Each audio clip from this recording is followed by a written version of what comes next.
So, welcome to the Simplified Organization Podcast, 15-minute conversations with real moms about managing life cheerfully, because our work at home honors God.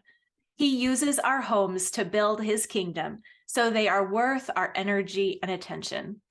I'm your host, Misty Winkler, and I run Simply Convivial, a blog, podcast, and community helping women to excel at homemaking and do life cheerfully.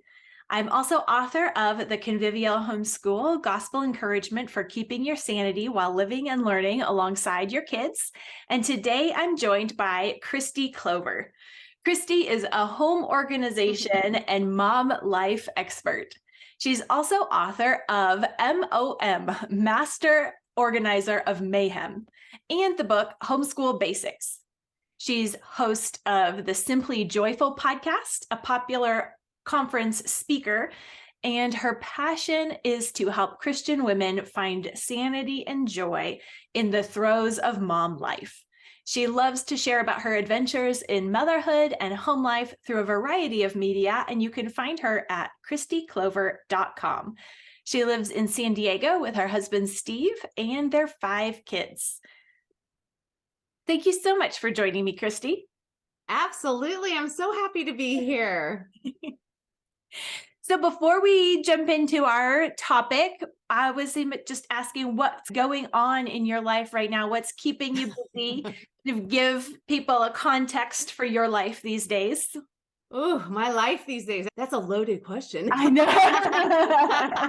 I'm still homeschooling 3 of our kids. 2 are grown, and I am in we've graduated 2 out of our homeschool, which is crazy to think about. My oldest actually got married in October. So I have exciting. a married son. Yes, I know. I was like, when you read the intro, I was like, I don't know how to update. I still have 5 kids, but I know. I'm still in San Diego. I'm like, what do you say? But yeah, so just navigating life with 2 grown and out the door. So my oldest is working full time and going to school on the side and with his lovely wife. And then my second is working downtown. So he has a full-time job downtown and is working as a photographer as well. Again, that's my pitch for homeschooling is that, oh my goodness, it's amazing when you see gifting and interest in your kids and can just give them time and energy and resources to just follow those passions.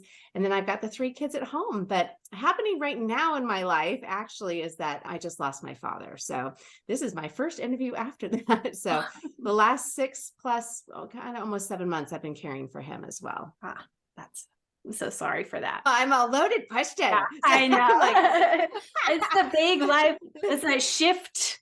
A totally different life stage. Yes, it is. And yeah, it's just, I think that God has been working so much through all this. I think that the refining process you go through and all of these different things that are happening, like graduating kids, having them move out, having a son get married, so you're not the woman in his life, all those things, and losing my father and just that whole process. God uses it all for his good and for your good when you love him and trust him. And so I just feel like right now I'm in a season of just basking in his love and in his goodness because he has been so faithful through all of it. It's wonderful. So having gone through and moving different transitions, and you are an organization expert. You have, I'm like most of the time, emptying out the houses.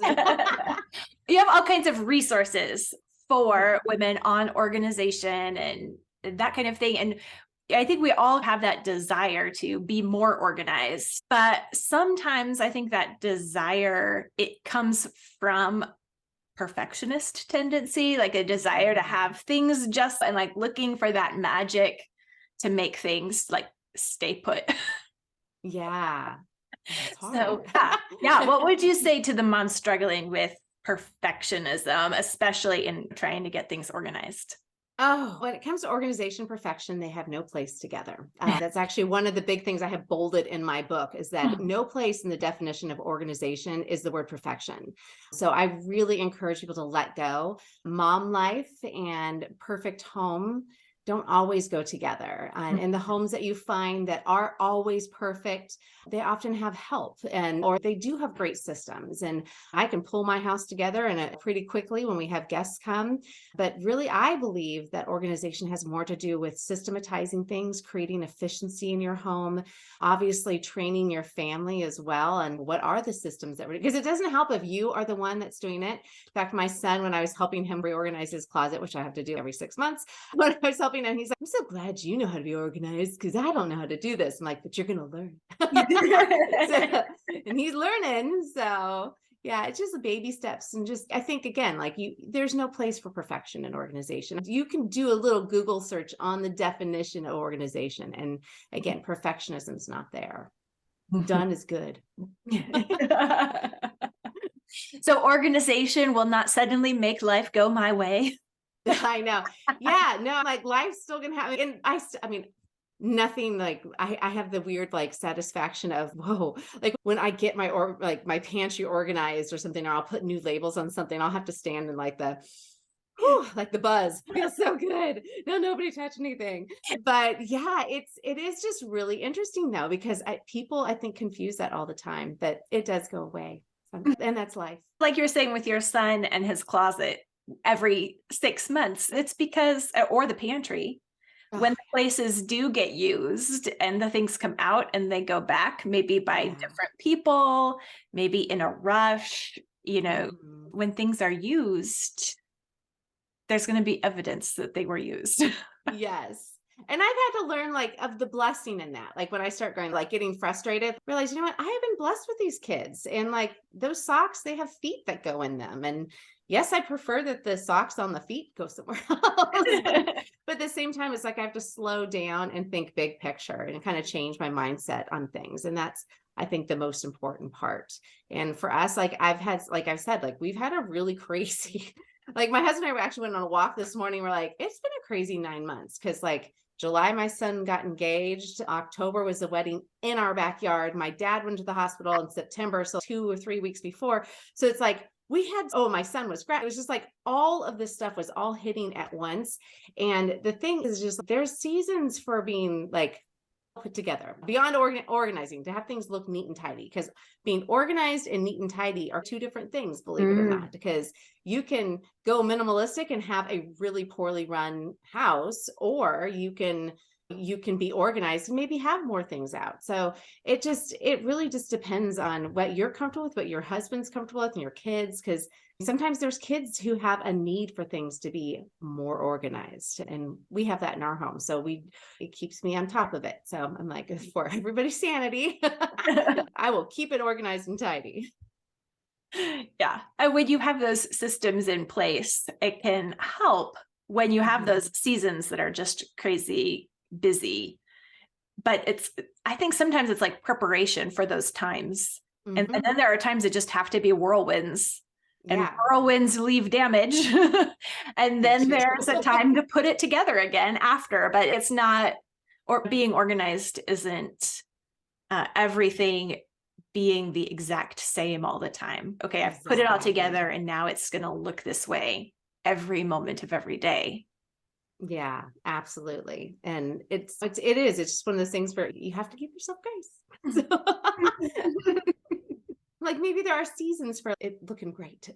Yes. I feel like life is always throwing us curveballs. So like you said, the more we're prepared for different things, the better it is. And so I do try. I have some, like when I had to pick up and leave to go care for my dad in the end, I was able to step away because my husband, our homeschool's on a routine. Our home is on, like we have set things that are kind of like, I have backup meals. So it makes it a little easier for everyone when there are different systems in play for the big things. So like if somebody suddenly shows up and you're like, let me feed you. We've got systems for that. And even when the doorbell rings and we just finished our homeschool day, we have ways to tidy up and just get on top of that. So, there's so many different fun ways to do it. But I think, again, like the perfectionism, like going back to that theme, like it's really hard because I do have perfectionist tendencies and I tend to fall back on those a lot, and it stresses me out. And so then I'm like, okay, stop it.